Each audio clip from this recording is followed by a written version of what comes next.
La main de l'Éternel fut sur moi, et l'Éternel me transporta par son esprit, et me déposa dans le milieu d'une vallée remplie d'ossements. Il me fit passer auprès d'eux tout autour, et voici, ils étaient fort nombreux à la surface de la vallée, et ils étaient complètement secs.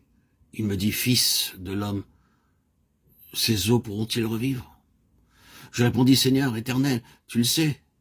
Il me dit, prophétise sur ces eaux, et dis-leur, ossements desséchés, écoutez la parole de l'Éternel. Ainsi parle le Seigneur. L'Éternel a ses eaux. Voici, je vais faire entrer en vous un esprit, et vous vivrez. Je vous donnerai des nerfs, je ferai croître sur vous de la chair. Je vous couvrirai de peau, je mettrai en vous un esprit, et vous vivrez. Et vous saurez que je suis l'Éternel. Je prophétisais selon l'ordre que j'avais reçu, et comme je prophétisais, il eut un bruit. Et voici, il se fit un mouvement, et les eaux s'approchèrent les uns des autres. Je regardai, et voici, il leur vint des nerfs, la chair crue, et la peau les couvrit par-dessus. Mais il n'y avait point en eux d'esprit. Il me dit, prophétisez, parle à l'esprit, prophétise, fils de l'homme, et dis à l'esprit. Ainsi parle le Seigneur, l'Éternel. Esprit, viens des quatre vents, souffle sur ces morts, et qu'ils revivent. Je prophétisais selon l'ordre qu'il m'avait donné.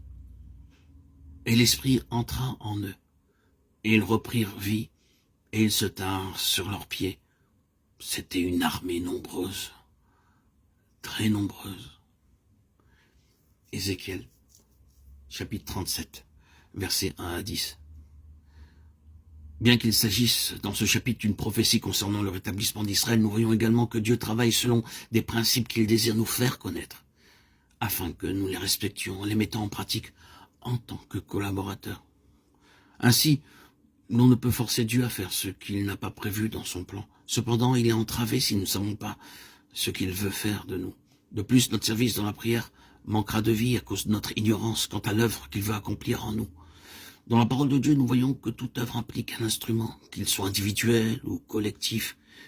Et pour cet instrument, la révélation de sa mission, de la tâche pour laquelle il est appelé et désigné par Dieu. Concernant Moïse, maintenant, va, je t'enverrai auprès de Pharaon, et tu feras sortir d'Égypte mon peuple, les enfants d'Israël. Exode 3:10. Pour Josué, c'est toi qui mettras ce peuple en possession du pays que j'ai juré à leur père de leur donner. Josué 1:6. Pour Gédéon, va avec cette force que tu as et délivre Israël de la main de Madian. N'est-ce pas moi qui t'envoie? Juge 6:14. Il est très important de se savoir dans le plan divin, dans un mouvement de Dieu, avec le témoignage que nous travaillons, un détail de son plan qui nous a été révélé. Cela apporte de la croissance spirituelle, produit une grande assurance et de l'autorité dans la prière, qui devient un réel travail, étant un avec lui dans son plan et dans son fardeau qu'il partage avec nous. Et nous expérimentons également que nous pouvons lui demander d'accomplir par l'Esprit ce qui a été révélé. Commandez-moi à l'égard de mes fils et à l'égard de l'œuvre de mes mains. Ésaïe 45:11. Autrement, nous n'avons aucun pouvoir pour agir sur Dieu. Les 10 versets de ce chapitre renferment ces 5 principes. Tout d'abord, la déclaration du prophète Ézéchiel 37:1-2, la main de l'Éternel fut sur moi. Car nous sommes ouvriers avec Dieu, 1 Corinthiens 3:9. Puisque nous travaillons avec Dieu, 2 Corinthiens 6:1. Dieu nous montre l'état des choses afin de nous introduire dans ce qu'il veut accomplir, en nous employant comme ses collaborateurs dans son œuvre pour laquelle il possède le plan, les méthodes et les ressources.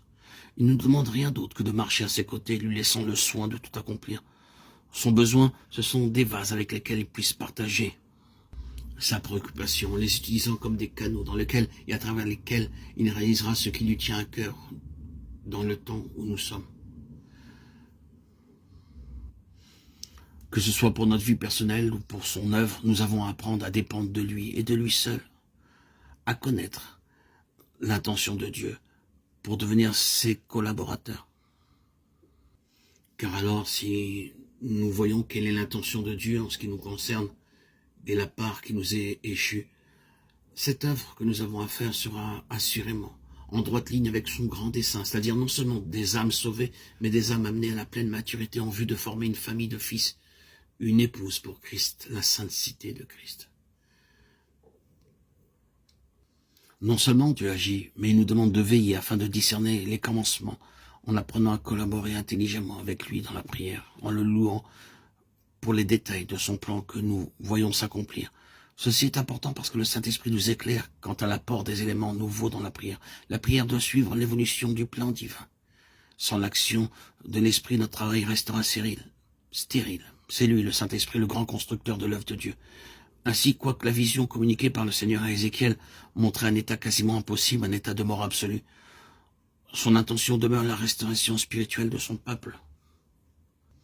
En ces jours, bien que l'état de l'Église nous est révélé dans Apocalypse 3 comme malheureux, misérable, pauvre, aveugle et nu, le Seigneur veut maintenir son témoignage sur la terre et selon Jérémie 3, 14, 15, il déclare « Je prendrai l'un d'une ville, deux d'une famille, je la ramènerai dans Sion et je leur donnerai des bergers selon mon cœur qui les paîtront avec sagesse et intelligence. » Ce passage montre de façon évidente l'œuvre que Dieu accomplit en ces jours. Alors que le peuple de Dieu est très éloigné de la pensée de Dieu concentrée en son Fils, cependant avec patience, le Seigneur cherche des vies livrées au trône et gouvernées depuis le trône. Quoique le travail s'accomplisse par l'Esprit, Dieu réclame cependant des vases dans lesquels il révélera son besoin et placera son fardeau pour son témoignage. Si Dieu nous a parlé en révélant son besoin, celui d'un peuple qui soit son héritage, sa possession, son trésor particulier, alors demandons-lui que son esprit souffle sur son peuple, d'effet, et que du sein de ce peuple, le Saint-Esprit ramène ceux qui doivent constituer le reste de la compagnie par laquelle il maintiendra son témoignage ici-bas jusqu'à sa proche venue. Que le Seigneur nous trouve parmi ce petit reste. Amen. Alléluia. Gloire à Dieu au plus haut des cieux et paix sur la terre aux hommes qu'il aime. À toi, Seigneur, tout honneur, toute gloire pour les siècles des siècles, ni par puissance, ni par force, mais par mon esprit. Zacharie 4, 6. Que nous puissions être son trésor et marcher par et son esprit.